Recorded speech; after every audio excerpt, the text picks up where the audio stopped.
Maybe the only thing to be better than that introduction is Krista could do it next time. In the fellowship, we appreciate autonomy, and I guess we have a lot of autonomy amongst our missionaries and our leadership in Fellowship International. So, appreciate you. Tess, appreciate you, Chris. Thank you so much. I've been thinking a lot, what does it mean to be family in the fellowship the last number of weeks? We're here representing local churches, local church families, and in regions, we're kind of a regional family, and when we come together like this, we're a national family. We get to celebrate that coast to coast. God is doing amazing things, and we're expanding. But more than that, we're growing internationally yet again. We have more and more people banging on our doors and emailing us saying, can we go with Fellowship International? We've heard good things about Fellowship International. We don't know who Ben Porter is, but we heard Fellowship International is okay. I want to draw your attention to a new list of appointed missionaries. At the top of the list, I want to say this. We know there's crazy things happening in the Middle East and North Africa, right? With everything going on in Gaza, Palestine, Israel. And we also know that we've had missionaries in this region of the world for decades, and the ministry is exploding, is expanding. And one of our prayers as a team, in our office, has been we need more people to go to the MENA region. And God is answering these prayers. It's amazing. So we have the Gizas and we have the Savalis just this past year come with us to go over to Lebanon and be a part of what Bashar and Kareem and others are doing on the ground in the Middle East and North Africa. Last year I stood up here, or I stood on the stage in Niagara in front of all of you and said, God is opening doors to First Nations in our country, and how Fellowship International seems to be inviting into those conversations.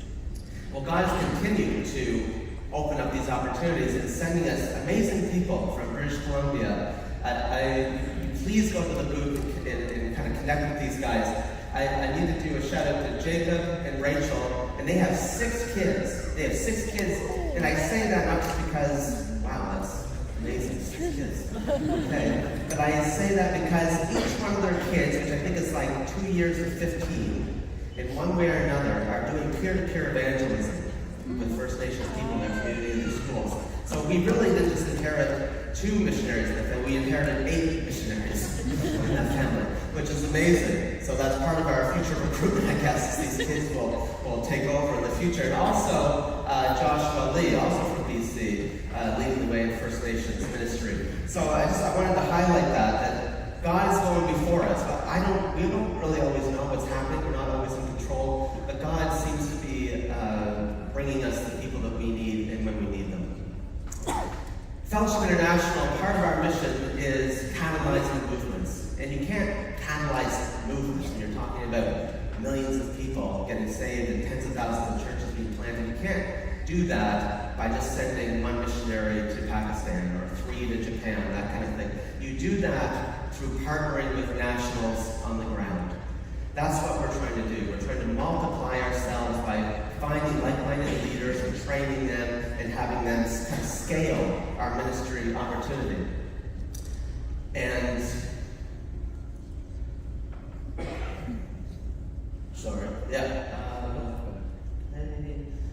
so this past spring, we brought a number of our missionaries to Turkey, to Istanbul. And with that in mind, with the idea of nationals, for the first time ever, we didn't just bring our Fellowship International missionaries, we brought their partners on the ground, their national leaders. They're the people that on Monday morning that they go out and do prayer walks with, and Bible studies with, and they enter the community with. We brought them also to Istanbul to do a week of, it was a powerful week, a week of training, a week of praying together, and we launched a number of things. One of the things we launched was coaching. All of our missionaries on the ground and their partners can be connected to coaches to advance their goals for what their God-sized vision is in their community. We launched a new digital platform called Engage Spaces. When you're dealing with missionaries and partners around the world, it's awful hard to have synergy and have unity and have like-mindedness and have people sharing and interacting with each other. So we connected with Engage Spaces and we developed our own version of a digital platform where all of our missionaries and there'd be courses on there, and training on there, and prayer opportunities on there. Our missionaries could connect with each other and go deeper in ministry, even though they're millions of miles apart. So, and I'll talk a little bit more about that, how you can be a part of that in a few moments. But we also did a bit of a brand change. Over the last number of years, you've heard us talk about church planting movements, disciple-making movements. We've been kind of in this disciples making disciples. How does that look? And kind of going down the rabbit hole of what's the essence, what's the DNA, what's the culture of these movements that are expanding around the world. How can we be part of that? So in doing that, we realized we are doing a version of these movements, our own version. So we wanted to brand that something new. So we're calling that catalyzing movements. So if you're hearing anybody talking about catalyzing movements, that's us. That's our version of this movement model, this movement methodology that we've accepted. And this beautiful wheel here is the elements of that. And we thought, you know what? It's about time to go from just labeling the elements to building a manual. And I talk about us as a family. It was amazing to put a team together of Fellowship International leaders and missionaries and so on, and create a manual, but a manual that's not just siloed to Fellowship International. We were able to, through Bashara and some network, we were able to bring the manual to our church planning directors. Our different, in each region there's a church planning director or a church planning rep, and they were able to go through the manual, make edits, and give feedback. We were able to kind of work on this back and forth. So we were able to get on the same page that what we're doing internationally could actually be what could be done in our own country. It could be one option, to help support church planting right here in Canada. So that was just an amazing thing to do as a family coming together, that Fellowship International is not isolated somewhere else in the world, away from all of us here. We are deeply connected. And there was 3 parts that stood out when we created this manual. One, obviously, is it can be used for those missionaries that are looking to participate in disciples making disciples towards movements. As I said, it could be an option for church planting here in Canada. But the second item is really interesting. For me, I pastored in Toronto a number of years ago, and the idea that you could have an outreach strategy, an outreach budget, an outreach pastor, and you could preach on it, but it's hard to kind of get from A to B to C. It's hard to train people in your congregations to fully embrace how do you saturate your community with the gospel, how do you be a light in the darkness. And this manual could support your existing or non-existing outreach strategy. So again, this manual will be at our website, fellowship.ca/international. You can find it in there in the resources. But it's just something that you give us so much that we wanted to be able to say, well, we did a ton of research on this. If this is something that supports your ministry, glad to help and offer it. This past year, and maybe this is my lack of faith, but I want to nail down, I just want to highlight baptisms. So I get excited about people getting saved and baptisms. We had down for the last year that hopefully, God willing, there'd be 100 people, getting baptized. And look at the number, 399 saved, baptized believers being trained and brought up. It's just so exciting that all of our metrics are being blown out of the water, 2 or 3x better than what we expected. And what's also really, really interesting is that our year is September to August, our fiscal year, when we do our annual goals and so on. So just in the last 2 months, just September and October, there's already 73 more people being baptized. So it's just incredible that God is at work. God is working. Maybe that shouldn't be a shock to me. Maybe you're not shocked by that. But when you're thinking about it 24/7 every day, it's just exciting to really hear the stories that God is working out there around the world. Again, here's just a few highlights of some of the locations where we are. I want to highlight India. So I told you, we didn't just bring our missionaries to Istanbul, we brought their national leaders, their national partners. In Istanbul, we had one of our missionaries from India, that goes to India, and he brought 2 of his national leaders, so there was 3 of them. And this was It's their first time really kind of going deep on this whole catalyzing movement thing, what are movements. And they left Istanbul, went back to India, and they, for the first time, mapped out their impact. Like how many people are in their group? Who could they train? And I sat down with the missionary in Mississauga at a restaurant in August, and he said, he pulled out a napkin and started doodling and showing me the numbers, and he said, you have to understand, Ben, that for the first time ever, we realized that we have over 1,400 leaders ready to be trained right now, and hundreds more in the future. But over 1,446 people right now ready to do this, to embrace this. I don't know, like what do you do with that? Can you imagine going home from this conference and going to your church and saying, yeah, there's 1,400 people all of a sudden just showed up and want to be a leader. It's just incredible. So that's just another highlight of the last year. We at Fellowship International are focusing on unreached people groups. There's over 7,000 unreached people groups. Many of them are right here in this city and across our country. So that changes the dynamic of global missions and reaching unreached people groups right here in our own country. But the question has to be asked, then how do we do that? Okay, we have the wheel, we have the manual, and outside of me, all of our other missionaries have good looks and education and training. But really, there's power in prayer. Power in prayer. It's the first element on that wheel. Extraordinary prayer. God's the one that moves. And for our missionaries to get up every Monday morning and to be able to be light in the darkness and be bold, we need your prayer. We are a fellowship family of local churches, fellowship family, a national family, an international family. What we did is I told you about Engage Spaces, that digital platform where all of our missionaries are there hanging out and connecting and offering training and coaching and all that kind of stuff. We just opened up a prayer room, a digital prayer room on Engage Spaces for all of you. And not just all of you, all of your missions committees, all of your congregants.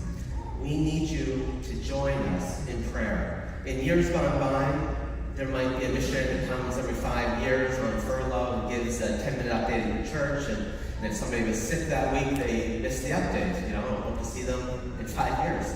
And then, a little bit more in the future, there was annual emails, or there might be a letter that gets onto a bulletin board, and so on.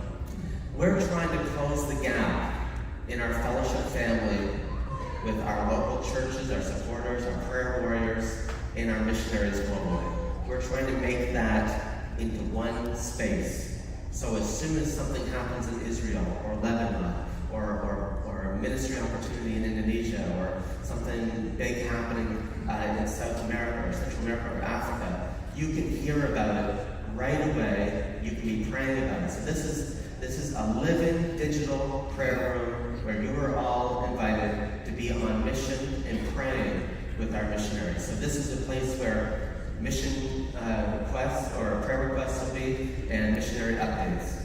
So please get out your phone, scan the QR code.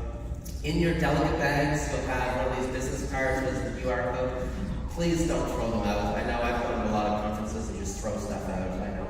But please bring this, give it to your missions committee, share this with your local church.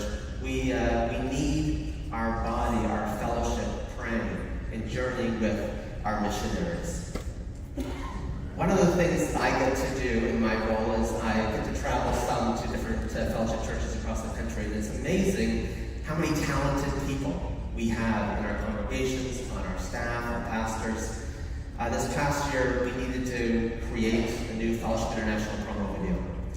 And so I reached out to a couple of creative geniuses at Temple Baptist in Cambridge. So a big thank you to Temple Baptist in Cambridge, Pastor John, especially Pastor Jay Elliotson and his wife Kelly Elliotson, and Pastor Aaron Naismith. Just the songwriting ability, the production, the editing is just amazing. And it's just amazing to be able to do that within the fellowship family. So I just want to say thank you so much. On behalf of Fellowship International, please come see us at the booth. Please come check out our missionaries and high five and ask questions.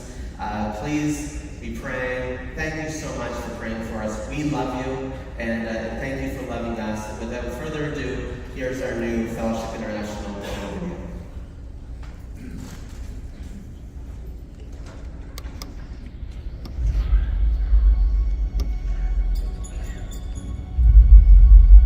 There was someone in there. I know. We came from there.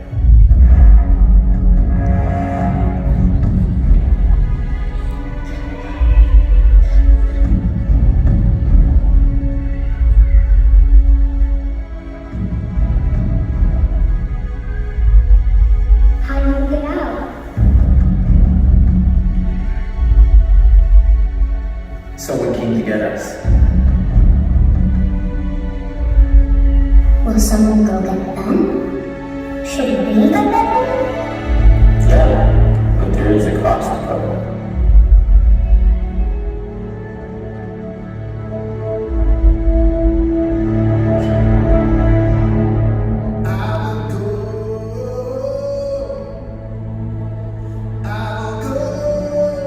Our hope is to go and bring great light to the darkness and to bring others with us. We're actually connecting with people who have never seen it, who have never seen the light. It's a deliberate strategy to go and help others go. And our youth are learning rescue operations. They're becoming the tip of the sword. We need to push them out, not hold them back. They're coming with us to actually see what our new king looks like and how our king looks. They're seeing what it looks like to build, to push back darkness with real love and real power.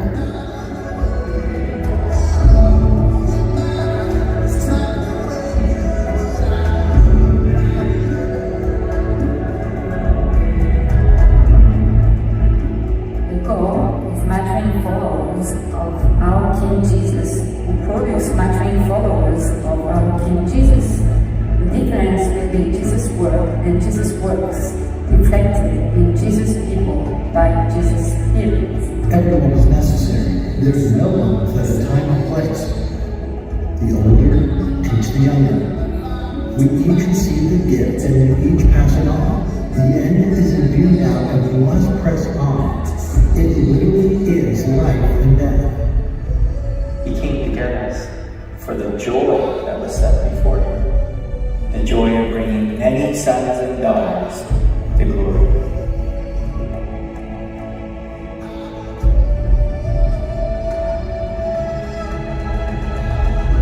Jesus Christ, At work in the world, The Spirit of God Catalyzing movements of people reaching people. for God's glory. and our good. And who will go?